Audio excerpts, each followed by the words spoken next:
Omzum yükle doldu ama bende vazgeçmek yoktu. Bitmedi, bitmedi, bitirmedim.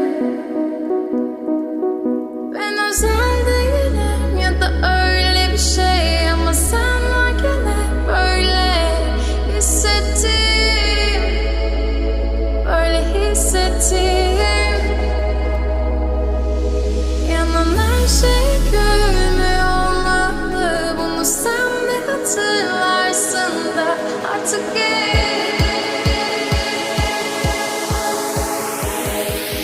böyle hissettim.